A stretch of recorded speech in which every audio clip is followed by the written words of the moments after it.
Donc bonsoir à tous. Moi je vais juste faire un petit mot d'accueil avant de laisser la parole à Benoît Lasserre, le journaliste Sud-Ouest, qui va animer une nouvelle fois cette table ronde. Juste un petit mot d'accueil pour accueillir Agora le mouvement. Donc c'est la troisième édition de l'année 2016. Donc, ce soir la thématique est culture et mobilité. Juste une petite information pour vous dire qu'on aura encore dans cette série une autre rencontre qui sera donc le mercredi 16 novembre ici au 308 sur le sujet cinéma et architecture.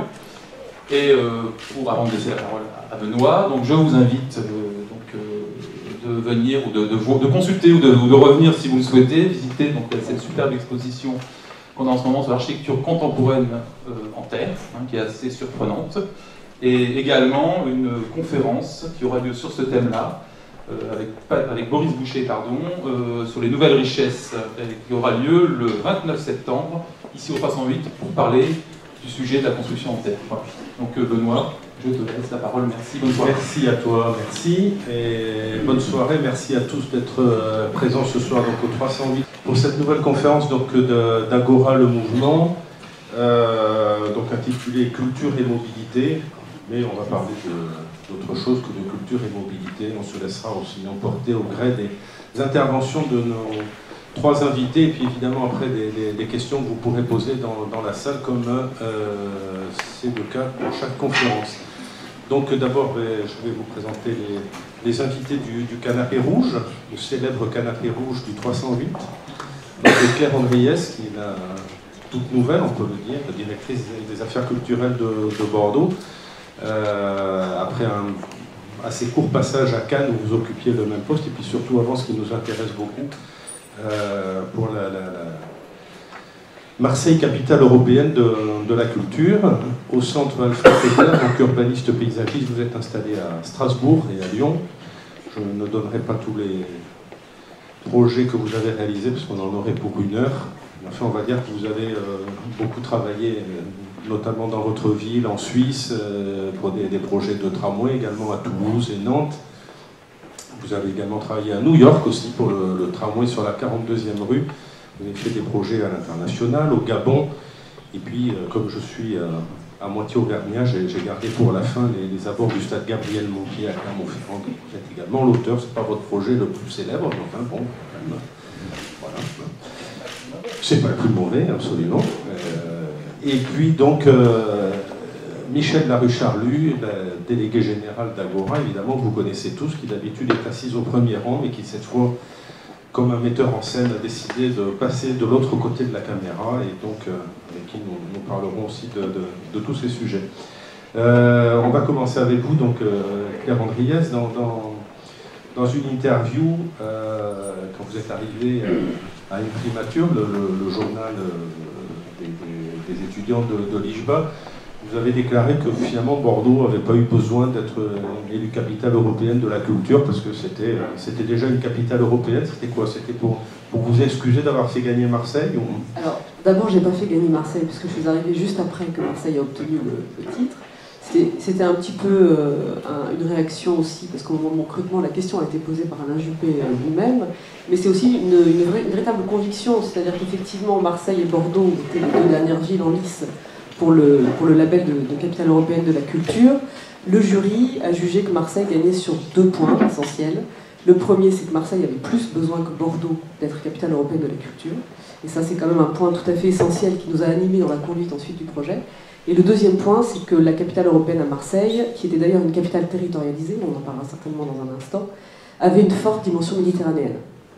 Et c'était le 15 septembre 2008, donc juste avant les printemps arabes, avec une dynamique européenne, une dynamique méditerranéenne qui intéressait particulièrement l'Europe, notamment la face sud de la Méditerranée. D'accord. Et donc, quand vous êtes arrivé à Bordeaux, c'est là que vous avez eu cette conviction que justement Bordeaux était déjà une capitale européenne et que finalement elle s'en était sortie sans ce label quand même. On ne peut pas réécrire l'histoire, on ne sait pas ce que ça serait devenu si Bordeaux avait été élu capitale européenne de la culture. De toute façon, bon, maintenant la page est tournée, mais enfin, effectivement, donc quand vous avez pris vos fonctions, et puis, vous connaissiez évidemment Bordeaux, c'est quelque chose qui avait justement renforcé cette conviction. En fait, j'étais venue à Bordeaux au début des années 90. J'avais le souvenir d'une ville assez sombre et assez calme. Et je suis revenue à l'époque où j'étais déjà en fonction à Marseille-Provence 2013, en 2009 pour la première édition des Vinto. Et c'est plutôt la ville qui m'a énormément surprise à cette occasion. Je l'ai trouvée complètement transformée. Et donc je garde de ce court séjour essentiellement l'impact de la transformation urbaine de la ville, de sa circulation, du tram, et puis de quelques projets artistiques, bien sûr, qui avaient été présentés dans le cadre de cette première manifestation. D'accord. Alors justement, on va en venir à Marseille, en revenant un peu en arrière par rapport au projet que vous aviez réalisé. Justement, dans le cadre de Marseille, capitale de la culture, il y avait eu justement une sorte de pérégrination à travers la ville, où se mélangeait un peu justement cette pérégrination urbaine, et puis avec des œuvres des artistes. Est-ce que vous pourriez nous parler un peu de ce projet, de la façon dont ça s'est goupillé, si je puis dire, et puis dont ça a été surtout évidemment aussi ressenti par la population, enfin par les visiteurs, pas que les Marseillais, toutes les personnes qui sont venues à Marseille à l'occasion de ce label. Alors, il faut expliquer d'abord que Marseille-Provence 2013, et je dis toujours Provence parce que c'était la première capitale européenne territorialisée. C'est-à-dire que le label était attribué à la ville-centre, mais en réalité, l'ensemble du territoire, c'était pratiquement la totalité des Bouches-du-Rhône, était concerné par le projet de la capitale européenne. Donc nous, équipe, moi je m'occupais donc de la direction du projet artistique, l'une de nos premières difficultés, ça a été de faire émerger un projet artistique de territoire qui ne soit pas uniquement une balkanisation de petits projets de chacune des villes qui voulaient un petit bout de leur capitale, Aix-en-Provence, Arles, Martigues, La Ciotat, etc. Sachant qu'on avait face à nous un échiquier politique extrêmement composite, de l'extrême gauche jusqu'à une droite assez à droite, et des élus qui avaient des idées tout à fait disparates en matière de capitale européenne de la culture. Une capitale européenne, c'est un budget de 100 millions d'euros, donc c'est un énorme volume d'argent qui est déversé sur un territoire. Après, il faut le relativiser parce que ça englobe bien sûr toutes les disciplines artistiques. Une capitale européenne de la culture va de la pizza jusqu'au foot, surtout à Marseille, en passant par la poésie contemporaine, l'architecture, le design, la mode, le cinéma, les arts visuels, la littérature, etc. La politique à Marseille aussi. Alors ça a été un vrai sujet. Heureusement, l'association Marseille-Provence 2013, puisque c'était une association, était bien indépendante. Et la chance que nous avons eue finalement, c'est que dans notre conseil d'administration, on avait toutes les collectivités présentes et qui ne s'entendaient pas du tout entre elles. Donc ça, c'était plutôt un contexte favorable pour faire ce qu'on veut. Exactement, Michel a tout à fait compris. Et une des premières choses qu'on s'est dites, c'est qu'il fallait faire vivre ce territoire et qu'il fallait réfléchir à des projets circulants. On avait deux types de projets circulants. On avait des projets qui circulaient dans le temps, qu'on a appelés les projets feuilletons. Donc on s'est beaucoup intéressé à la question du feuilleton, à des rendez-vous réguliers. On a par exemple eu un projet avec le groupe F qui était un feuilleton pyrotechnique qui s'est déroulé sur l'ensemble du territoire pendant l'année capitale. On avait envie de donner des rendez-vous réguliers au public à différents endroits. On a eu aussi un projet feuilleton qui était un projet de résidence d'auteur. Donc une fois par mois, il y avait un auteur en résidence dans un lieu mythique de la capitale qui écrivait une nouvelle qui était ensuite, au sens premier du terme feuilleton, au sens du 19e siècle, qui paraissait dans la presse. La Marseillaise publiait chacun de ces textes qu'on a ensuite rassemblés dans un ouvrage. C'est un projet qui a eu beaucoup de succès, qui n'a pas été très coûteux, mais qui a été très symbolique et qui finalement a permis de composer une sorte de kaléidoscope du territoire. Et puis, on a eu un très grand projet qui est effectivement ce projet de GR, donc de sentier de grande randonnée, qui était un GR d'un genre tout à fait particulier parce que lorsque je suis arrivée à Marseille, j'ai découvert une nouvelle catégorie d'artistes, c'était les artistes marcheurs. Alors, ils étaient un petit nombre, ils avaient tous des pratiques un peu différentes. Une des choses qui les réunissait, c'est qu'ils marchaient beaucoup dans des zones périurbaines, en particulier dans les quartiers nord de Marseille. Et donc, c'était une vision de la déambulation artistique qui était quand même tout à fait particulière et qui nous intéressait par rapport à l'identité de ce territoire. Et c'est avec eux, et à l'initiative d'un jeune philosophe-éditeur qui s'appelle Baptiste Naspès, qu'on a créé ce dispositif de GR. Donc, c'était vraiment un projet support qui nous a permis de parler du territoire et qui nous a permis aussi de faire donc, cette boucle qui avait la forme d'un grand 8, avec un centre qui était du côté de la gare TGV d'Aix-en-Provence. D'ailleurs, on hésitait à demander à Perpignan de nous prêter le centre du monde par Salvador Dali pour le mettre ponctuellement à la gare TGV d'Aix-en-Provence. Je ne sais pas si vous la connaissez cette gare, mais elle est assez sinistre et surtout assez loin de tout. L'objectif du projet, il était multiple. C'était évidemment de parler du territoire, c'était de faire circuler les gens, puisque ça restait un GR. Ça a été une négociation extraordinairement ardue avec la Fédération française de randonnée pédestre, avec laquelle nous avons eu des débats sur qu'est-ce que le beau. qui nous disaient mais comment vous voulez faire passer un GR dans les quartiers nord de Marseille? Mais c'est très moche les quartiers nord de Marseille. Mais qu'est-ce que le beau? Il faut que ce soit beau au pied. Déjà la notion de beau au pied, il faut creuser un petit peu. Et puis ça nous a permis aussi de nous raccrocher à un certain nombre d'événements, puisqu'au cours de l'année 2013, on a inauguré... Pardon, je coupe juste sur ça parce que c'est intéressant. C'est-à-dire qu'un sentier de grande randonnée, on ne peut pas intituler quelque chose un sentier de grande randonnée sans avoir l'avis de la... Non, c'est un label national, il y a des commissions, il faut négocier férocement avec la Fédération française de randonnée pédestre. Et ensuite, c'est un projet d'ampleur parce qu'il faut négocier toutes les autorisations, tous les droits de passage. Et donc, c'est un travail colossal de fourmi avec le cadastre et trouver le tracé adapté. Et ce qui est assez original dans cette démarche du GR 2013, c'est que ce sont les artistes qui ont fait le tracé. Et qui ensuite se sont appropriés, je mets des guillemets à appropriés, des tronçons du GR qui ont été inaugurés de façon séquentielle. Donc à travers ce projet, on réunissait à la fois la notion de feuilleton, donc de déplacement dans le temps au cours de l'année capitale, parce qu'un an ça semble très long, en fait ça passe très vite, et on avait la notion de déplacement sur le territoire. Et c'est l'un des projets qui a été le plus mis en valeur, le plus mis en avant au moment de la capitale, parce qu'il était vraiment emblématique de la démarche de programmation, et ensuite on lui a raccroché des manifestations événementielles, des pique-niques point de vue, des balades évidemment, et puis toutes sortes de projets qui sont venus s'agréger. Ça a été ensuite, on sait combien de gens ont emprunté justement ce GR artistique. Ça a été un succès, ça a été un fiasco. La Fédération française, du coup, après, vous a dit bravo, vous avez bien fait d'insister. Alors la Fédération française nous a dit bravo, vous avez bien fait d'insister. Donc ça, c'était déjà un grand succès. On n'a évidemment pas de moyen de compter les personnes qui vont marcher, puisque c'est quand même un dispositif, c'est un équipement, ce GR, mais qui est à ciel ouvert. En revanche, on a des indicateurs sur le guide du GR, parce que on voulait, pour que le projet soit complet, on voulait aussi faire une OPA sur le guide du GR, qui est un succès d'édition, hein, les GR marchent très bien, enfin, les guides, ces fameux guides verts fonctionnent très bien en France. Il y a une forte appétence quand même pour la marche à pied. La Fédération des Bouches-du-Rhône était d'ailleurs particulièrement mobilisée. Et ce guide, il a été fait aussi avec la complicité des artistes. Alors, il reste dans sa forme assez semblable à un guide classique, mais il comporte des dessins, des photos, des éléments de texte qui se rapportent vraiment à la démarche artistique. Il a été réédité un certain nombre de fois au cours de l'année 2013, je crois 3 ou 4 rééditions pour faire face au succès. Donc ça a été un indicateur fort de fréquentation. D'accord, mais il existe toujours ou il existe toujours. Il existe toujours, et il y a une pérennité du projet GR, puisqu'à l'issue de ce projet, une structure qui s'intitule le Bureau des guides a été créée, qui fait perdurer en fait l'esprit du projet GR. La difficulté étant qu'il n'y a pas les moyens d'une capitale européenne derrière pour faire vivre le projet en termes événementiels. Alors, en quoi est-ce que pour vous, justement, ce projet, ça participe à une requalification, justement, la requalification, pour en parler aussi avec Alfred Pénard, parce que dans une conférence que vous aviez prononcée à Strasbourg, vous disiez que maintenant vous étiez les professionnels du requalification, rénovation, etc. Oui, voilà, c'est ça. Que tout commence par en fait. Donc, ouais.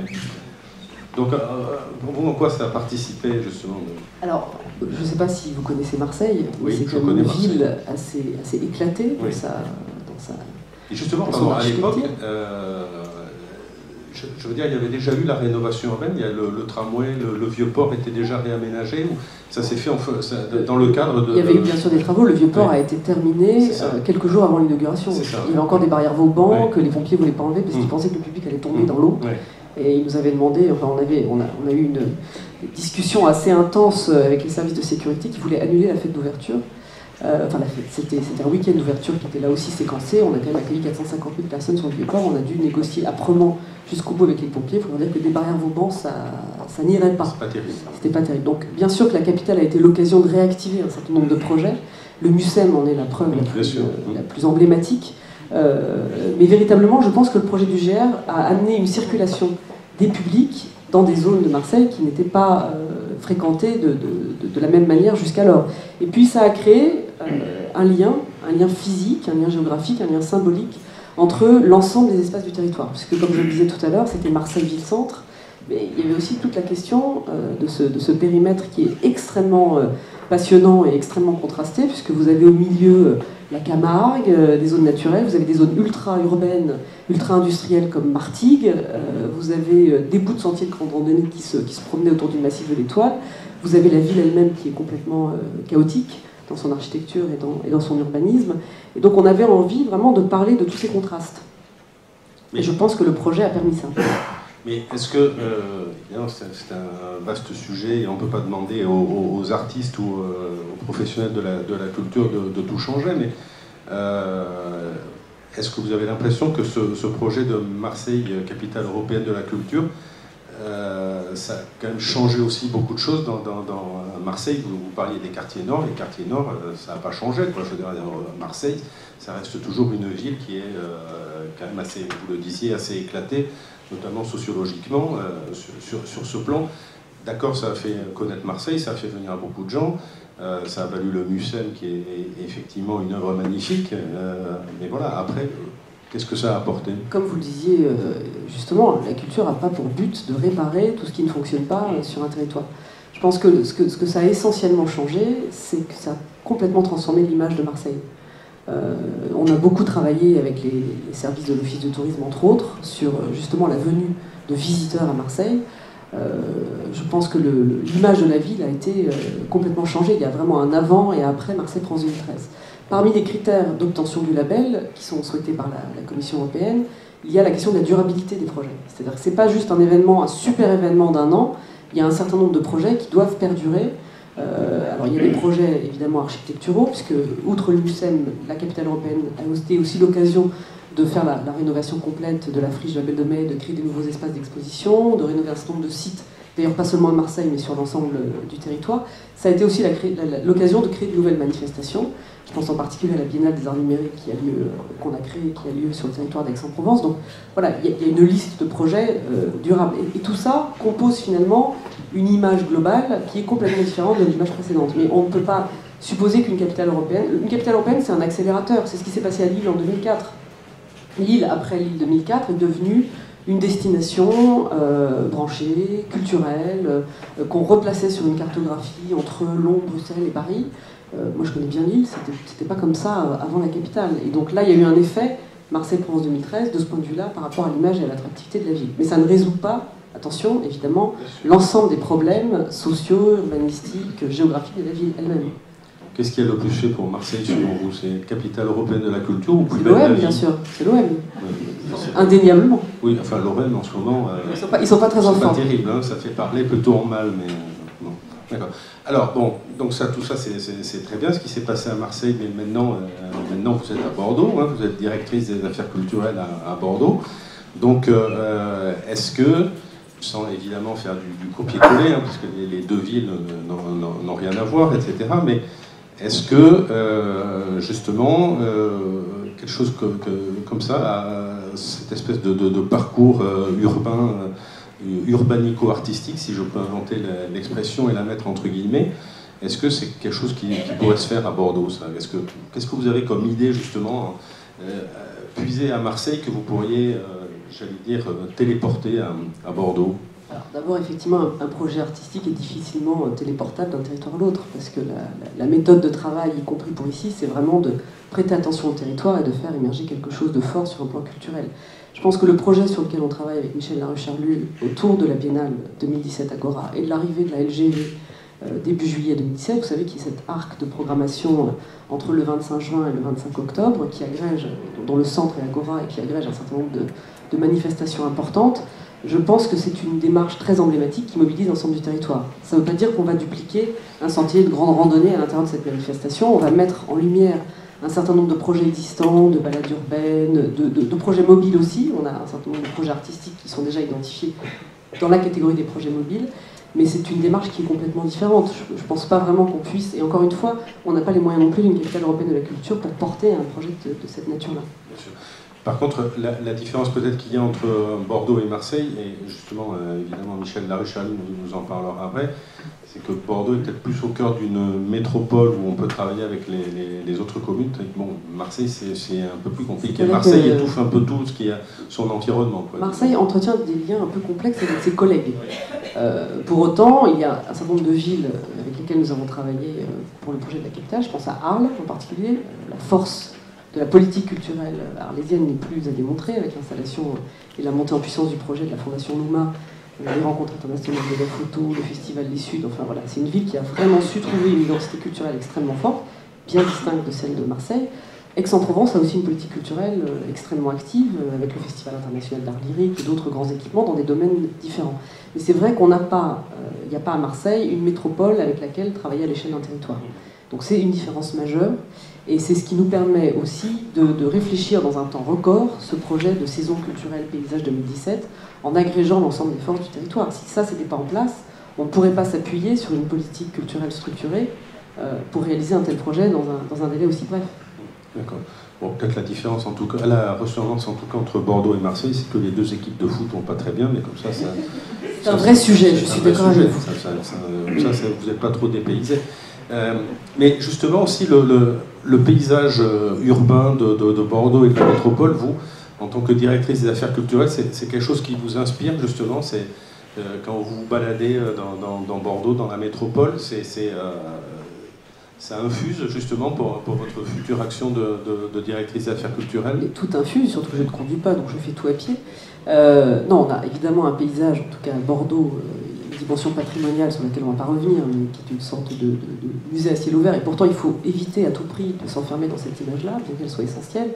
La présence du fleuve est aussi un axe très fort. C'est vrai que parmi les projets qu'on développe pour Paysage 2017, on a comme ça des traversées qui se créent vers d'autres paysages. Et puis on est aussi, même si la métropole n'a pas la compétence culturelle, en train de développer des projets avec des communes partenaires. Je pense en particulier au Festival international des arts de Bordeaux Métropole, qui va avoir sa première édition à partir du 1er octobre, qui est un projet porté en commun avec Saint-Médard-en-Jalles. Donc c'est plutôt des axes symboliques, comme des fils qu'on peut tirer, sur des thématiques communes ou des rapprochements. On a un autre fil conducteur sur la bande dessinée. Donc c'est pas tellement le paysage physique, mais c'est comment, à un moment donné, il y a des projets qui vont se mailler et qui vont créer, presque en calque et en superposition, un autre paysage qui est le paysage de la programmation culturelle. Très bien, merci. On vous redonnera la parole après, évidemment, au fur et à mesure d'une conversation entre vous trois, et puis ensuite avec, comme je l'ai dit, les questions dans la salle. Donc on va passer avec vous, Alfred Peter. Alors on va voir, j'espère que vous allez nous le confirmer, mais au cours d'une conférence, vous avez dit que souvent les urbanistes étaient très chiants parce que vous teniez un langage ésotérique. Donc je suis sûr que ce soir, ça ne sera pas le cas. On va y veiller, en tout cas. Dans cette même conférence, c'était très intéressant aussi, vous évoquiez, j'avais trouvé l'image très intéressante, vous disiez que vous marchez sur un pont à Strasbourg et que vous regardiez le fleuve, l'île, en l'occurrence à Strasbourg, et que vous regardiez que les gens autour de vous, personne ne regardait dans la ville, tout le monde était le nez sur son smartphone ou la tête dans ses pensées, que finalement vous étiez un des rares à regarder ce qu'il y avait autour de vous. Justement, c'est quoi? C'est une déformation professionnelle d'un paysagiste, c'est de ne jamais marcher dans une ville sans regarder, y compris sa ville, même si évidemment Strasbourg, vous la connaissez par cœur, c'est votre ville. Voilà, vous ne pouvez pas vous empêcher, vous, de regarder la ville dans laquelle vous évoluez, vous marchez. Je pense que l'inverse, c'est plutôt... Il y a tellement de prothèses maintenant qui... quand vous croisez les gens dans la rue, ils sont toujours affairés à autre chose. Je me faisais encore la réflexion ce matin, je faisais du footing, une sorte de super voie verte à côté de mon agence à Lyon. Et quand je vois courir les gens, maintenant, ils sont appareillés. Il y a un hôpital à côté, j'ai l'impression qu'ils sortent de Réa. Ils sont partis en courant avec les fils qui traînent encore, harnachés à leur... Vous voyez, ils sont occupés par autre chose, alors que le plus grand plaisir que j'ai le matin, en faisant un peu de sport, c'est de regarder le soleil se lever. Je trouve que c'est quand même extraordinaire quand on commence une journée en ayant cette perception du soleil qui se lève. Ouais. Mais alors, vous disiez autre chose dans cette conférence, vous avez dit beaucoup de choses, j'ai trouvé très intéressant, j'ai surligné pas mal de choses, peut-être avec un côté un peu plus provocateur. Vous disiez que c'était très bien que maintenant les collectivités, tout ça, n'aient plus d'argent, que finalement c'était une très bonne chose. Ça, je suis pas sûr que s'il y a des élus dans la salle... Je le dis sans fanfaronner, je pense que d'abord, c'est pas qu'il y en a plus, il y en a un peu moins. Si vous enlevez 20%, il en reste 80%. Donc, je le disais maire de Strasbourg, qui était, comme beaucoup de collectivités, paniqué par cette restriction. Et d'ailleurs, j'ai remarqué que c'est surtout les villes qui ont toujours été très à l'aise financièrement, qui ont le plus paniqué. Je travaille à Saint-Étienne, ce problème ne se pose pas, parce que ça fait 30 ans, 40 ans qu'ils se débattent avec une... Et vous pensez à Bordeaux, alors peut-être aussi. Et je pense que cette restriction budgétaire, qui arrive assez brutalement, fait qu'il y a beaucoup de sujets qui étaient tabous, qui ont réémergé d'une façon assez extraordinaire. Je reviens à la marche à pied, par exemple, parce que quand on parle des mobilités, ça regroupe plein de choses, mais je n'ai jamais trouvé encore le chiffre exact de ce qu'on investit dans le monde en termes d'infrastructures de mobilité. Ça doit être un chiffre, mais les 100 millions de Marseille. Vous voyez, 100 millions, c'est une ligne de HNS. Hein, on a une proportion à dépenser un argent, je ne sais pas combien a coûté la prolongation de la ligne de TGV entre Tours et Bordeaux. Vous voyez, on est dans des budgets complètement astronomiques. Et ce qui m'inquiète le plus, d'ailleurs, c'est que on a les moyens aussi de les réaliser. C'est-à-dire que le scrapper qui scrape, c'est comme l'avion qui vole. C'est-à-dire que quand il ne scrape plus, il pose problème. C'est comme l'avion, quand il est sur le tarmac, il ne rapporte plus. Et quand on voit qu'on fabrique de plus en plus de scrappers, et qu'un scrapper doit scraper tout le temps, ben quand il ne scrape plus, eh ben, la Fédération des travaux publics va voir le Premier ministre et lui dit « mais il faut que nos scraps scrapent ». Donc, le plan de relance autoroutier, par exemple, qui a été... passé il y a... qui est annoncé par Alain Vidal. Voilà. Donc c'est pour faire scraper les scrappers. C'est un plan qui sert d'abord à faire scraper les scraps. Et je travaille sur un projet totalement schizophrénique à Grenoble, qui est parmi les villes qui ont reçu une partie de cette manne, 300 millions pour passer une autoroute de 2 fois 2 voies à 2 fois 3 voies. C'est celle qui longe l'Isère. Et comme à Grenoble, il y a un maire vert, il ne peut pas s'asseoir sur ces 300 millions, bien sûr, parce que c'est un cadeau. Mais en même temps, si son seul bilan pour un vert, c'est d'avoir passé l'autoroute 2 fois 2 à 2 fois 3, c'est pas terrible. C'est pas terrible pour un bilan, c'est sûr, c'est sûr. Et quel est pour vous, alors justement, on l'a dit, vous avez beaucoup travaillé notamment sur des projets de tramway. Justement, quelle est pour vous la définition de la mobilité et le lien que ça peut avoir avec l'urbanisme? Parce qu'à un moment, vous l'écrivez, ça a été le cas évidemment, parlons-en ici à Bordeaux. C'est vrai que le tramway, ça a d'abord été un formidable moyen de déplacement, mais ça d'abord aussi, d'abord, je ne sais pas si peut-être on peut, Michel Larucharlu me corrigera peut-être, mais aussi en tout cas un moyen de complètement modifier le paysage urbain. Le tramway, c'est aussi ça. Ça n'est pas qu'un moyen de déplacement. C'est comme ça aussi que vous concevez justement la mobilité. C'est aussi quelque chose pour faire de l'urbanisme. Moi, j'ai un peu une espèce d'intuition où sont les pots de miel, quoi. Quand on fait des projets, à un moment donné, il faut des moyens pour les faire. Et une ligne de tramway, c'est 400 millions. 400 millions d'euros, qui sont dépensés sur un projet qui se fait en surface. C'est un peu l'inverse du métro parisien, qui est, à mon grand regret d'ailleurs, je me souviens, moi, j'ai fait partie d'une des 10 équipes qui travaillaient sur la compétition internationale des Grands Paris, et s'il y avait une idée sur laquelle toutes les 10 équipes étaient d'accord, c'était à peu près la seule, c'est que si on fait un nouveau système, surtout, ne l'enterrons pas. Résultat, le projet est un projet qui s'enfonce de plus en plus. À chaque fois qu'il y a une difficulté, je travaille sur 2-3 endroits sur la région parisienne, bientôt on va dialoguer avec le diable, parce qu'on s'enfonce. C'est sûr qu'à partir de moins 60, moins 80 mètres, il n'y a plus beaucoup de résistants. Peut-être quelques taupes.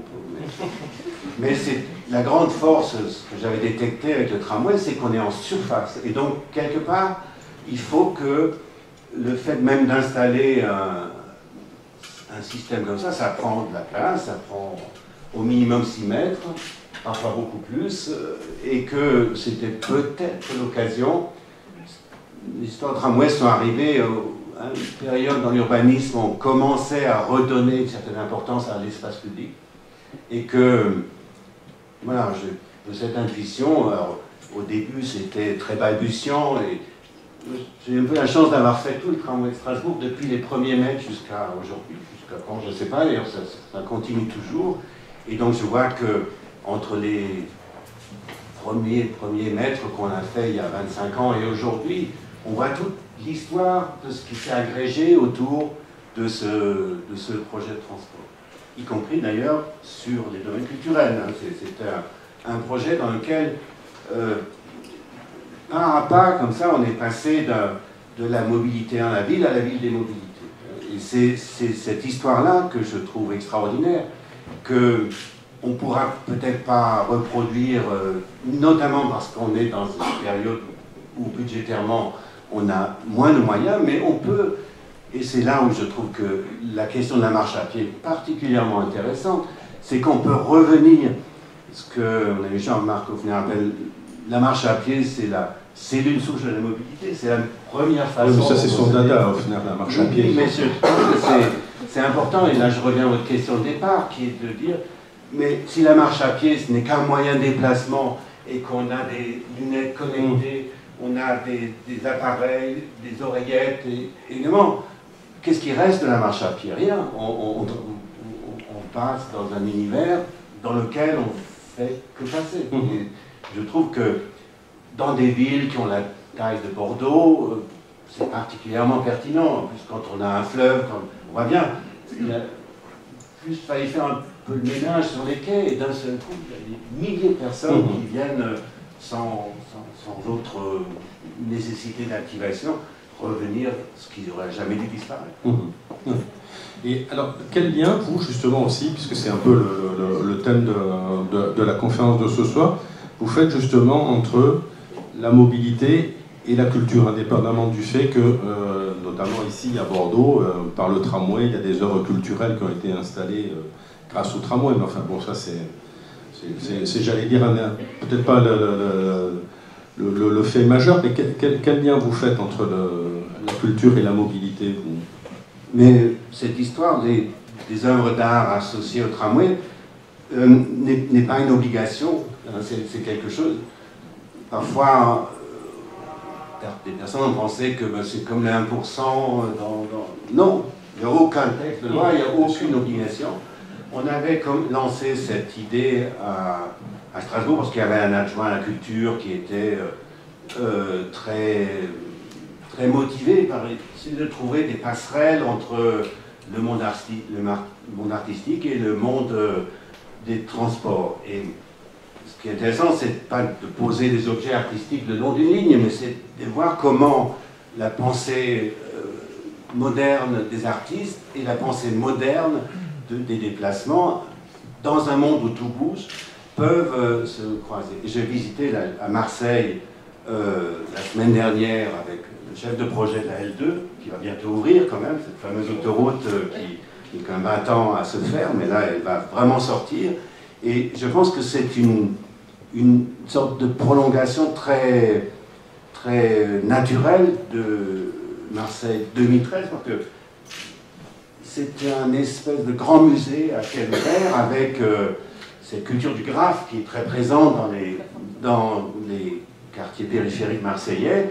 Et le réalisateur qui fait ce projet a mis à disposition des murs, mais des murs dont tous les grapheurs peuvent rêver. C'était même tellement des murs de 4000 mètres carrés ou plus, donc dans des échelles. Et ça donnait un résultat absolument extraordinaire que je trouve une prolongation tout à fait naturelle de ce mouvement qui s'est lancé avec Marseille 2013. Comme, je pense, quand on fera l'histoire de l'histoire, le fait que la métropole a pu se faire, elle a peut-être aussi pu se faire parce qu'à un moment donné, sur des sujets qui étaient moins conflictuels que les transports, que les problèmes d'éducation, on a réussi à faire un projet commun. Et je crois que si toutes ces choses ont pu s'agréger, c'est souvent parce que la culture est un peu précurseur dans tous ces domaines. Et c'est dans cette idée-là qu'on avait associé des artistes à ce projet. Et je me souviendrai toujours de la tête des ingénieurs. On a une seule station souterraine à Strasbourg, c'est sous la gare, dont les ingénieurs avaient passé des mois et des mois pour imaginer comment on pourrait descendre dans ce foutu trou. Et il y a une artiste américaine, Barbara Kruger, qui est arrivée, qui a mis une grande fresque à l'entrée de la station en écrivant « Où vais-je ?» Voilà. C'est ce choc entre le monde de l'ingénierie, le monde de la culture, je trouve que c'est intéressant dans la mesure où c'est le monde artistique qui est précurseur et qui tire tout le reste. Vous les aimez pas beaucoup, les ingénieurs, quand même, non? Bien sûr que si, parce qu'on travaille avec eux, mais ils sont cloisonnés aujourd'hui, et c'est ce qui fait qu'on a un peu du mal à faire ces passerelles. Mais on ne peut pas penser la mobilité simplement comme un ouvrage d'art. Oui. Non, mais je rappelle toujours qu'aux ingénieurs, parfois ils oublient que s'il n'y avait pas la ville, ils ne seraient pas là. Non, je dis ça sous forme d'un peu de provocation, parce que je repense aussi, justement, vous reprenez à votre compte aussi la formule de Bernard Reichen sur les 30 pas glorieuses, qui effectivement, là pour le coup, c'était la culture de la voiture quand même, et qu'effectivement, il y a eu des choses, notamment ici aussi à Bordeaux, sur lesquelles après il a fallu... C'est pas fini, hein? Oui, c'est pas fini. J'ai mis autant de temps ce soir à venir de Lyon à Bordeaux que de Bordeaux à ici, vous voyez, donc il y a encore autant... Parce que on est dans un monde très schizophrénique, parce que les usines à automobiles, elles tournent à plein régime, on n'a jamais fabriqué autant. Donc, vous voyez, la culture de la voiture, elle existe toujours. Peut-être pas quand même aux États-Unis, la culture de la voiture, l'industrie automobile est quand même elle se refait, elle s'est bien refaite quand même. Et c'est ça que je trouve très paradoxal. Et moi j'adore travailler dans ces paradoxes, que d'un côté, quand vous prenez un journal à la rubrique économique, on dit « Ah, c'était un excellent semestre pour l'industrie automobile ». Puis vous prenez 2 pages après, sur la rubrique climat, c'est une catastrophe pour le climat. Mais personne ne fait jamais la relation dans le même journal entre la rubrique économique, la rubrique culturelle et la rubrique environnementale. C'est un vrai luxe des pays riches de dire maintenant que vous avez tous 3 voitures, laissez-la donc au garage. Et justement, vous dites qu'on ne peut pas construire la ville aussi sur la culpabilité climatique. C'est ce que vous dites. Enfin, peut-être vous pouvez... Oui, j'ai rebaptisé mon bureau atelier d'écologie festive, parce que je crois que c'est disons, la question environnementale, ce sera la question du XXIe siècle. Peut-être qu'en Europe, on ne le sent pas trop, mais quand on travaille un peu dans le monde, on voit bien que ce sujet-là est le sujet clé. Mais en même temps, c'est remis en cause par certains quand même. Quand vous lisez un article sur ce sujet dans n'importe quel vecteur, quel média, on le présente toujours sous l'angle « oulala, nous sommes tous des pêcheurs, il faut faire repentance ». Ça, fabriquer une vision sur une culpabilité collective, ça n'a jamais marché et ça ne marchera pas. Et donc je cherche à trouver, je reviens de Berlin, le plus bel exemple pour moi, c'est l'aéroport de Tempelhof. 600 hectares en plein centre de Berlin, un terrain disponible sur lequel ils ont fait un concours d'urbanisme à l'allemande, 300 projets, et puis un lauréat, etc. Et la population s'est rebiffée. Non, ça, hors de question, ce terrain-là, on ne veut pas qu'il soit urbanisé. Comme la ville est un peu exsangue, réunir 2 villes qui se sont tournées le dos pendant 50 ans, ça quelques dépenses. Le maire de l'époque a dit, mais faites-en ce que vous voulez. Il ne savait pas ce qu'il disait. Les gens en ont pris au mot. Oui, il y a eu un référendum d'ailleurs. Il y a eu des référendums. Enfin, le week-end dernier faisait un temps merveilleux. Il y avait 6 000 à 7 000 personnes qui étaient Il faisait vraiment ce qu'il voulait. Et ce qui est extraordinaire, c'est que dans le bâtiment de Speer qui borde un des côtés de ce site, qui est un bâtiment désaffecté maintenant, donc il reste un bâtiment incroyable. Aujourd'hui, sont logés 3000 Syriens en attente de recevoir des papiers pour pouvoir vivre en Allemagne. Et ces 3000 personnes, elles se mélangent avec les Berlinois sur ce site-là. Et ça me faisait penser à Calais, vous voyez, voilà, deux façons, là je reviens à la culture, de comment on arrive. Il faut des lieux, peut-être aujourd'hui, qu'on n'a pas, qui sont, parce qu'on surdessine tout, on surdétermine tout, et je trouve que cette image de l'écologie festive, ce sont sur des lieux comme ça que je la retrouve. Et justement, vous évoquez Marseille, et ce que vous dites aussi, c'est que le meilleur mandat de Gaudin, qui commence à en accumuler certains quand même, il en est à son 4e, ça a été finalement le premier, parce que vous dites, on n'a jamais autant fait la fête à Marseille. On fait toujours la fête à Marseille. Mais c'était son premier mandat, c'était son programme, faire la fête. Je trouvais que, en s'appuyant sur cette culture des quartiers, etc., et je trouvais que, bon, c'était une façon, c'était la meilleure idée, je pense qu'il a eu. Oui. D'autres qu'à Bordeaux, on fait passer la fête, alors par exemple. Mais pas plus qu'à Strasbourg et à Lyon. Hein. Mais je pense que c'est ce qui est intéressant. Je prends un autre exemple qui m'a beaucoup marqué. Il y a eu l'année dernière un congrès de la gastronomie à Lyon. Et on se demande bien pourquoi à Lyon d'ailleurs. Oui, bon. Et au mois de janvier, ils ont, à l'occasion de ce congrès, pris le nouveau tunnel qui passe sous la Croix-Rousse, qui relie le Rhône et la Saône, qui en fait un tunnel bis pour les vélos et les bus. Ils l'ont fermé et ils ont fait un banquet. En prenant juste le muret qui sépare la voie bus de la voie vélo, une grande table qui fait 700 mètres de long, et on dit ce soir on fait un banquet dans un tunnel. Et j'ai trouvé des idées comme ça qui font que même si on a moins d'argent, on peut quand même faire des banquets. Oui, et justement, ce que vous dites, c'est que quand vous voyez un élu, et là vous dites il m'écoute tout de suite, c'est que je lui dis que mon projet va lui rapporter de l'argent. Et ça, du coup, ça c'est vrai que on doit vous écouter quand vous dites ça. C'est sûr que si... mais, je pense que... Après, il faut y parvenir. C'est pas qu'une posture, quoi. Que je pense que on a... Enfin, je me rends compte, parce que je travaille beaucoup maintenant à l'étranger, assez loin, que on est arrivé dans une période où j'ai un peu de sentiment, quand je travaille en Europe, que je participe à perfectionner la perfection. C'est un sentiment qui est très mesurable, parce que je crois que toute l'émergence des populismes aujourd'hui, qu'on voit notamment en Europe, ça commence aussi très fort en Allemagne, vient du fait que la seule émotion collective aujourd'hui, c'est la peur de perdre ses privilèges. Et c'est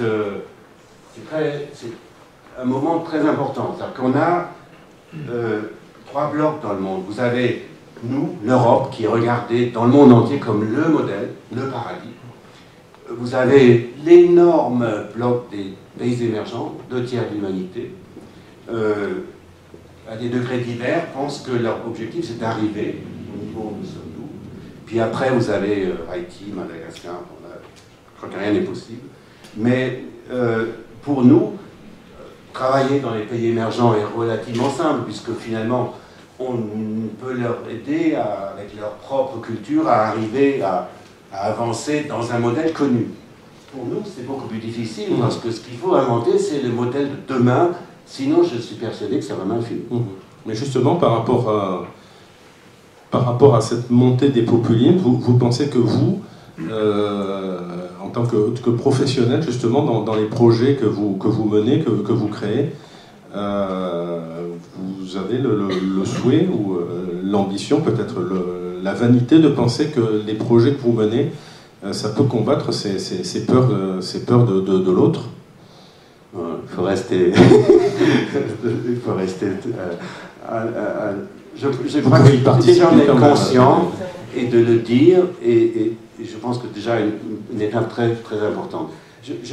Il se trouve que par hasard, j'avais un camp de nuit debout à côté de mon agence à Strasbourg. Et j'ai voyé un jour traîner à côté de leur stand une affiche Rêve général. Vous avez juste enlevé le G. Hein. On est passé de grève générale à rêve général. Et c'est heureux. Mais ce qui est intéressant, c'est qu'il nous disait, parce que j'aime bien discuter avec les rebelles, que on veut bien accepter votre discours, que ça va être plus difficile, que vous allez faire beaucoup plus d'efforts que nous, mais on veut bien accepter cette réalité, mais dites-nous au moins pourquoi. Pour aller vers où? Et là, j'ai la chance d'avoir un célèbre philosophe qui est juste mon voisin à Strasbourg, Jean-Luc Nancy, qui me dit que dans l'histoire de l'humanité, on a déjà connu des périodes comme la situation de l'Europe, l'époque des Romains, par exemple, quand l'Empire était devenu trop grand. Il y a eu des moments comme ça, mais jamais on a vécu une telle accélération de l'histoire. Et cette accélération, elle est devenue une fin en soi, c'est-à-dire qu'on accélère pour accélérer. Mais personne ne sait pourquoi on accélère vraiment, pour aller vers où. Et c'est exactement ce que nous demandent les jeunes aujourd'hui. Et je pense que là, on a un rôle important, modeste mais important, d'essayer de contribuer à fabriquer. Et c'est là où la question environnementale, la question culturelle ont un rôle précurseur évident. Ce que vous dites, c'est que, je crois que votre phrase, c'est ce qui serait extraordinaire, c'est d'améliorer l'ordinaire, en fait. C'est ça. C'était notre slogan pour le Grand Art. Oui, parce que je précise, vous avez été parmi les candidats dans l'équipe des Grand Art. Art. Voilà. D'accord. Très bien. Merci Alfred Peter, vous reprendrez la parole tout à l'heure. Je suis sûr qu'il y aura beaucoup de questions dans la salle pour vous. Donc on va finir par la déléguée générale d'Agora. Merci d'être sur le canapé, Michel, pour une fois, peut-être par défaut. Mais oui, mais non, vous allez voir. Bon. Alors justement, parlez-nous un peu de cette prochaine biennale d'Agora, sur le paysage, la culture. Qu'est-ce que vous souhaitez faire alors justement? Et peut-être d'abord si vous avez des commentaires à faire sur ce qu'ont dit Claire Andriès et Alfred Peter. Je préfère répondre. J'adore Alfred, je ne suis jamais d'accord avec lui, et si j'apporte pas un peu de vivacité, tout le monde va dire que ce que tu dis est bien. Ouais. Donc, moi j'ai 3 credos. Si j'étais député, je ne voterais aucune loi, parce qu'il y en a trop. Si j'étais riche, j'aurais une énorme voiture qui irait très très vite, roulerait sur les autoroutes et je trouverais ça génial. Et qu'est-ce que je peux dire pour te scandaliser? La troisième chose... Je rappelle que Michel Larucharlu roule en vélo quand même. Donc, oui, mais parce que vous n'avez pas les moyens, c'est ça. Et ensuite, j'aime pas le DHMS.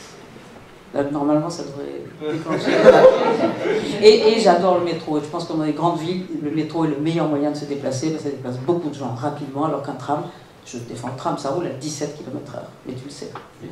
Alors, tu as dit plein de choses. Je ne suis pas d'accord. Je pense que l'écologie, le siècle qui vient, c'est pas l'écologie, comme disait Malraux, c'est peut-être quand même la question spirituelle et religieuse, et qu'il y a une religion qui s'est appuyée sur la culpabilité quand même.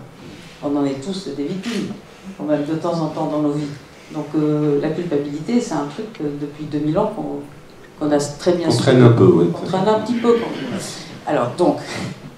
Mais c'est vrai que le plus beau texte qui a été écrit sur cette question-là, c'est Pape François qui l'a écrit dans sa première encyclique sur... En plus, il est culture universelle. Mais je trouve que c'est un texte que tout le monde doit lire, parce qu'il se situe un cran au-dessus de la politique, et je trouve qu'il a apporté exactement ce qui manquait aujourd'hui pour... Ça coûte 3,40 € dans toutes les librairies. C'est pas très cher. C'est une bonne librairie. On a même le pape François. Alors, donc, moi, il me semble, mais peut-être que je me trompe, qu'il n'y a pas de différence entre la mobilité et la culture. Pour moi, c'est exactement la même chose. C'est-à-dire que la culture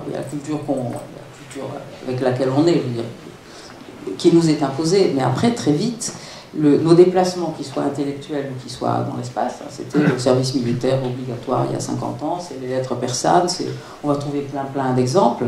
C'est bien le déplacement dans l'espace qui fait que vous allez vous enrichir, accumuler des choses. Donc, c'est pas l'œuvre d'art le long du tram qui, finalement, qu'est-ce qui le regarde? Personne. C'est pas tellement ça qui fait la culture. C'est que, quoi que nous fassions, en fait, nous imbibons de tout ce qui nous entoure. Alors, c'est bien ou c'est pas bien.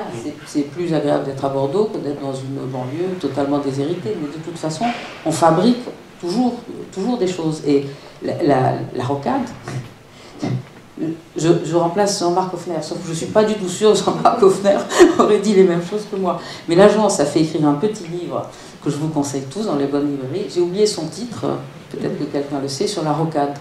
Alors vous le savez. Ça s'appelle peut-être La rocade bordelaise. C'est pas le livre qui est paru au bord de l'eau, c'est ça? C'est ça, ça se lit très vite, c'est simplement un anthropologue qui a interrogé des gens qui sont tout le temps bloqués sur la rocade, pour des tas de raisons, à n'importe quelle heure du jour et de la nuit, et finalement... avant les anthropologues, il y a les journalistes aussi qui ont souvent interrogé des gens qui sont bloqués dans la rocade. Exact. On est d'accord. Sauf que l'accumulation des témoignages crée finalement, on s'aperçoit que la rocade, c'est également un territoire formidable. Parce que finalement, il y a celle qui pense à la façon dont elle va refaire sa salle de bain, et ça fabrique une espèce de vie et des usages que nous, en tant que techniciens, technocrates, machin, on n'imagine même pas et qu'on condamne. Ça, c'est pour dire qu'il ne faut pas qu'il y ait d'idéologie. Je le dis à cause d'Alfred, qui est plein d'idéologie. Il ne faut pas qu'il y ait d'idéologie dans ces matières-là. Et alors, on cherche un peu quand même. Hein, bien sûr. En fait, on est d'accord sur les choses essentielles, pas sur un BHNS ou un tram ou un métro. Pour moi, c'est totalement anecdotique. Ce qui compte, c'est qu'effectivement, le tramway de Bordeaux, il cadre un nouveau paysage, si on va sur le paysage, qu'il a permis, il a donné l'occasion de changer complètement la ville, et que du coup, notre culture urbaine, nos usages urbains, ils sont différents. Donc de ce point de vue-là, il nous apporte une culture nouvelle. Ça, c'est bien. Alors, il y a deux choses avec le tram qui sont remarquables, si on revient sur la question du paysage. On avait fait travailler des anthropologues sur le centre ancien, et dans les personnes interviewées, il y avait une personne qui disait, enfin, pas interviewée, qui avait travaillé avec des anthropologues, il y avait une personne qui disait, c'est bizarre parce que quand je suis dans le tram, je ne sais pas pourquoi, c'est plus beau. Et en fait, c'est simplement parce qu'elle voyait des paysages cadrés. Et le fait qu'on fasse du vélo, c'est-à-dire la lenteur avec laquelle on se déplace. Moi, j'aime pas du tout marcher à pied, donc je cadre pas, mais en vélo, je cadre. Et donc, ce que je découvre en vélo de la ville, c'est quelque chose que le paysage, ça n'existe pas, en fait. C'est la représentation que nous avons de ce qui nous entoure, et on ne voit que ce que l'on conçoit. En fait, on voit rien. Les trois quarts des gens ne voient pas les œuvres d'art du tram, c'est évident. Le lion bleu, parce qu'il est gros, parce qu'on attend à proximité, parce que ça correspond à quelque chose. Donc, si je reviens à la question de la mobilité, et si je reviens à Bordeaux, pour moi, c'est pas une question d'architecture, mais les symboles les plus admirables à Bordeaux de cette question de culture et de mobilité, c'est le pont, parce que le pont, c'est la figure parfaite, symbolique de la pensée qui saute, qui fait des sauts. Et du coup, on n'est pas comme à Marseille, mais c'est pas du tout grave qu'on n'ait pas eu... Enfin, je suis... C'est une histoire de scandaliser, je ne sais pas qui vous, mais ne l'écrivez pas. C'est peut-être une chance qu'on ait pas été capitale européenne de la culture. Il y a Richard au fond de la salle, je m'en excuse, mais non, mais quand on a un échec, on le compense.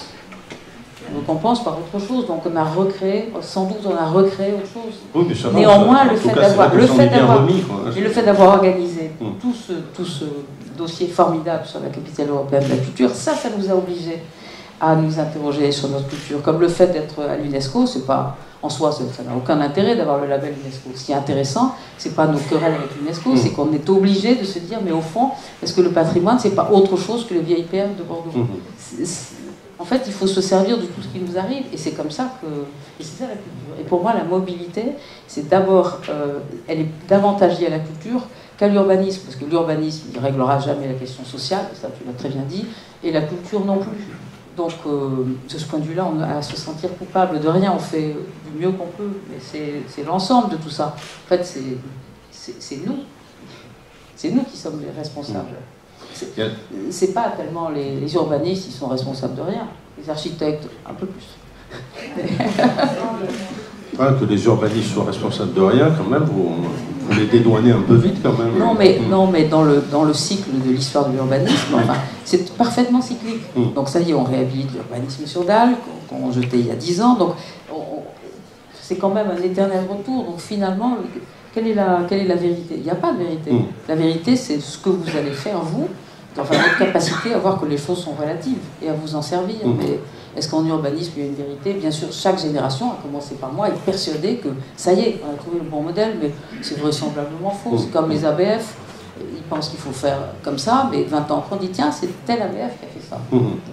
C'est pas pour ça qu'il faut être défaitiste, mais en fait, il faut être nuancé. Alors, justement, parlons quand même d'Agora, de la prochaine édition, notamment pour parler paysage, parce que c'est aussi un des thèmes de la soirée. Justement, là, le paysage sera quand même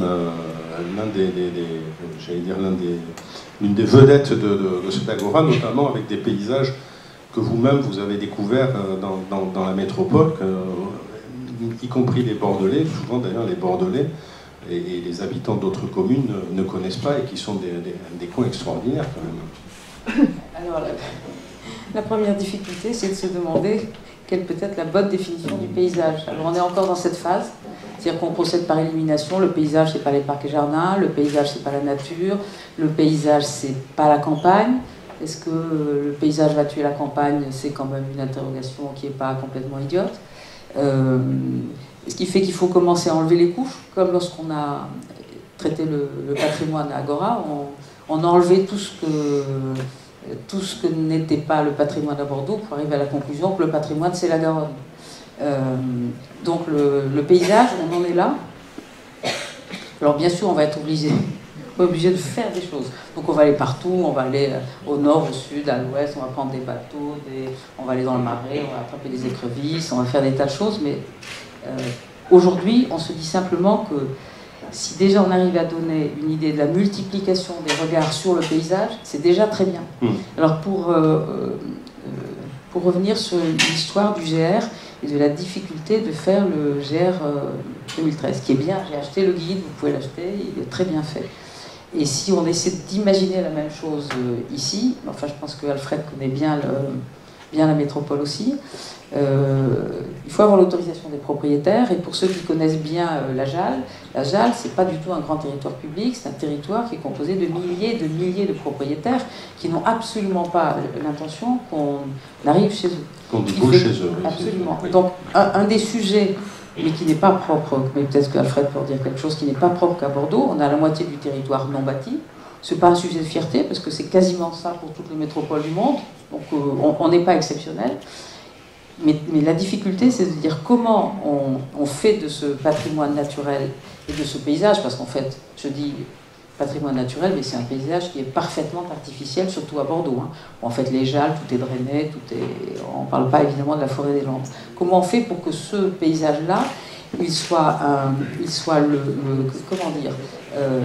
le cœur en fait d'un projet métropolitain. Alors, on ne parle plus du tout de Bordeaux, donc on franchit les boulevards, on franchit la rocade, et en fait il est un objet de valorisation. Il permet de valoriser les aménagements, on va dire plus ordinaires de la ville. Et ça, aujourd'hui, on ne sait pas le faire. Et alors, on peut dire qu'on ne sait pas le faire parce qu'on n'a pas d'argent, mais la question de la ville qui devrait s'arrêter de façon franche sur le paysage et qui fait qu'on pourrait imaginer que, comme aux États-Unis, on a des franges bâties un peu, c'est idiot, c'est pas vraiment le sujet, mais des franges bâties un peu qui se vendent un peu cher, qui pourraient permettre d'améliorer, d'entretenir des zones qu'on ne mettrait pas sous cloche, mais auxquelles on serait très attentif. Ça, aujourd'hui, on ne sait pas le faire, parce que c'est peut-être pas non plus, je sais pas ce que tu en penses, c'est peut-être pas non plus dans notre culture. C'est pas non plus. Alors, c'est pas tellement de ça dont on va parler à Agora, mais comme c'est un sujet qui nous préoccupe, que j'en parle. Pourquoi vous voulez que je parle d'Agora, un an d'Agora? Vous avez fait un magnifique article dans Sud-Ouest qui dit tout. C'est pas moi d'ailleurs, c'est vous qui répondez aux questions. Oui, ce qui est remarquable. Donc, je ne sais pas vous parler philosophiquement de la question du paysage à Bordeaux à 1 an d'Agora, d'abord parce qu'il y a un commissaire, lui, il est là pour ça. Et puis, ce qui est intéressant, c'est qu'en fait, on ne saura sans doute que 15 jours avant, finalement, on va fabriquer quelque chose et on y participe tous. Il n'y a pas quelqu'un qui arrive et qui dit le paysage, c'est ça. Oui, aujourd'hui, on est dans la phase où on dit le paysage, ça n'existe pas. Le paysage, c'est une construction culturelle, donc ça n'existe pas. On a tous une vision du paysage bâti, non bâti, sonore, olfactif, gourmand. C'est bien, parce que le paysage, ça ne veut rien dire. La campagne, ça veut dire. Claire Andriel, justement, quand on est directrice des affaires culturelles à Bordeaux, c'est une chance d'avoir une manifestation comme Agora Absolument, oui. Surtout que le paysage, c'est rien, et on se demande ce que c'est que le paysage. Donc, non, c'est une chance parce que je partage complètement l'avis de Michel Larucharlu sur la culture en tant qu'instrument de mobilité. C'est quelque chose qui oblige à déplacer les lignes. Donc, avoir une manifestation comme celle-là, dont le propre est d'interroger la ville sous toutes ses facettes, enfin je ne veux pas répondre à la place de Michel, mais et du coup de reprendre le temps d'interroger un certain nombre de pratiques, d'interroger un certain nombre d'usages, d'interroger un certain nombre de projets, ça c'est formidable. Et c'est bien appuyé sur cette manifestation qu'on a travaillé la construction de ce que j'évoquais tout à l'heure, c'est-à-dire la programmation d'une saison culturelle autour du paysage. Alors la bonne nouvelle, c'est que nos artistes et nos opérateurs culturels, eux, ils ont une définition du paysage, mais on a autant de définitions du paysage que de projets, et aujourd'hui on a une centaine de projets qui sont déjà identifiés, qui sont des projets d'exposition, des projets de programmation, des projets de spectacle, autour de la thématique des paysages, qui est suffisamment vaste, suffisamment large pour être interrogé de façon totalement multiple. Je vous posais la question parce que finalement, ça se dit beaucoup, alors je vais le répéter, mais c'est vrai que c'est pas un ragot, j'espère. Non, non, pas du tout. Ni une légende urbaine. Michel Larucharlu réagira, mais simplement de dire que finalement Agora est devenue la manifestation culturelle de Bordeaux, j'allais dire, à l'insu de son plein gré. On a essayé de lancer d'autres grandes manifestations comme Evento, Novart. On ne peut pas dire que ça a eu un grand succès, à part dans certains journaux. Et puis, donc, c'est finalement Agora, sans le vouloir, qui est devenue la manifestation qui est... Mais, alors, la phrase intéressante... Vous ne l'avez pas prévu. À l'insu de son plein gré, c'est la phrase intéressante de votre question, en fait. Oui, non, mais c'est la formule. C'est la formule. Je pense que la question du hasard n'est pas complètement appropriée. Au départ, c'était une manifestation qui était sur l'architecture et l'urbanisme et qui maintenant a débordé, j'allais dire, de son cadre original, qui est devenu une manifestation culturelle. Alors, moi, c'est la même chose, mais... Je pense que la question, c'est comment on interroge la ville et le monde dans lequel on vit. Donc, à partir du moment où on pose ça, que ce soit, on peut appeler ça biennale d'architecture et de design, on peut appeler ça événement culturel, on peut appeler ça de plein de façons différentes, et ça n'a fondamentalement aucune importance. Ce qui est intéressant en revanche, c'est comment on s'associe pour travailler ensemble, pour proposer des projets culturels en commun, et surtout comment est-ce qu'on arrive à créer un coup de projecteur à l'occasion d'arriver de la LGB qui fédère l'ensemble des opérateurs. Ça c'est difficile, ça c'est compliqué, ça c'est intéressant parce qu'en plus on n'a pas, en ce qui concerne la programmation de Paysage 2017, on n'a pas de budget. Donc ça repose uniquement sur le bon vouloir de collaborer et de travailler ensemble. Et ça, c'est l'anti-capitale européenne, ou c'est l'anti-Evento, si vous voulez, parce que c'est pas, on arrive avec un budget de 100 millions d'euros, et la question c'est de savoir comment est-ce qu'on va coproduire votre événement, et comment est-ce qu'on va vous inciter très fortement à faire telle ou telle chose, c'est, on travaille ensemble parce qu'on est persuadé de l'intérêt de ça, parce qu'on est persuadé de l'intérêt de la thématique, que chacun peut s'inscrire dans cette logique. Et donc c'est typiquement un projet qui, d'après moi, abolit les frontières. Je pense qu'aujourd'hui, la culture, c'est pas une affaire de spécialistes, c'est pas une affaire de disciplines distinctes. Et d'ailleurs, les artistes ne s'y trompent pas. Les artistes aujourd'hui, ils vont faire des projets dans le domaine du spectacle vivant, ils vont faire de la vidéo, ils vont écrire, ils vont mélanger tout ça. Et quand on leur demande s'ils sont comme ci, comme ça, la question finalement n'a pas beaucoup de sens. Alfred Peter, justement, vous, qu'est-ce que vous pensez de la Biennale Agora, d'Agora? Comment vous regardez cet événement? En dehors du fait que c'est votre ami Michel Larucharlu qui en est la déléguée générale. Mais je suis très content que cette question du paysage qu'on a du mal à cerner. Je me souviens quand j'étais étudiant, on se posait déjà cette question, c'est quoi, c'est-à-dire quoi une école du paysage, ça sert à quoi finalement? Et je pense que cette idée de vouloir le cerner est totalement vaine. Mais dans le questionnement aujourd'hui qu'on peut poser sur la ville, encore une fois, c'est peut-être très idéologique, Michel, mais désolé, parfois il faut avoir quelques convictions. Et dans cette manière de regarder aujourd'hui la ville, je me fais quand même critique de dire que la politique du RE n'a pas changé grand-chose. Les restructurations successives, certes, ça a amélioré ponctuellement des situations qui étaient... Mais ça n'a pas changé la ville, pas de la ville constituée, la ville disloquée, elle n'a pas fondamentalement changé avec cette politique de la rénovation. Donc il faut chercher autre chose. Et cette autre chose, peut-être que l'intuition que j'ai, c'est que justement par la question du vide, du non-bâti, qui regroupe plein de choses, mais et en prenant des thèmes nouveaux, vous voyez, la question du climat, par exemple, il y a un temps, personne ne la posait. La question de la biodiversité, on ne savait même pas ce que ça voulait dire, ce mot, il n'existait pas. Ce sont des nouveaux entrants dans la manière de penser la ville, qui sont pour l'instant déclinés sur le mode « je protège », hein, ce qui est une façon peut-être encore plus sournoise de s'éloigner du paysage, parce que à force d'accumuler des couches de protection réglementaires sur le paysage, on en perd même la perception de sa réalité. Donc, il faut repenser cette idée de la manière dont le paysage peut être un acteur intéressant. Et là, je profite effectivement du fait qu'il y a moins d'argent. Donc, je ne peux pas parler de paysage à Bordeaux sans avoir une pensée pour Michel Corajou. Il disait toujours, la grande différence entre l'architecture et le paysage, c'est que le paysage préexiste. On n'a pas besoin de le créer. Il est déjà là. L'architecture, il faut d'abord la construire. Et qu'on se basait sur cette réalité d'un paysage peut-être pas vraiment appréhendé dans toutes ses facettes. C'était un peu l'idée de 55 000 hectares. De voir comment on pouvait, en partant du vide, donc dans une inversion du regard, on ne part pas de la ville dense vers la périphérie, mais on part de l'extérieur vers l'intérieur, on arriverait peut-être, en utilisant ce levier, et en intégrant ces nouvelles entrées qui sont des sujets incontournables.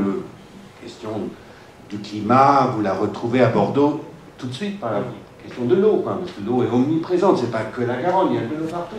Vous creusez 20 cm, vous êtes dans la nappe phréatique. Donc il y a de l'eau partout, et peut-être que cette inversion des choses en prenant la question de l'urbanité, en la regardant de l'extérieur vers l'intérieur, et non plus de l'intérieur vers l'extérieur, est peut-être une opportunité pour le paysage de jouer un rôle peut-être qu'il n'a jamais joué dans l'histoire des développements urbains.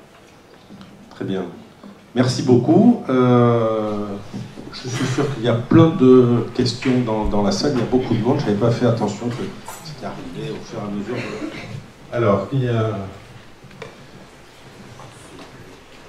Ne soyez pas timide. Hein. Vous avez la chance d'avoir 3 invités de marque.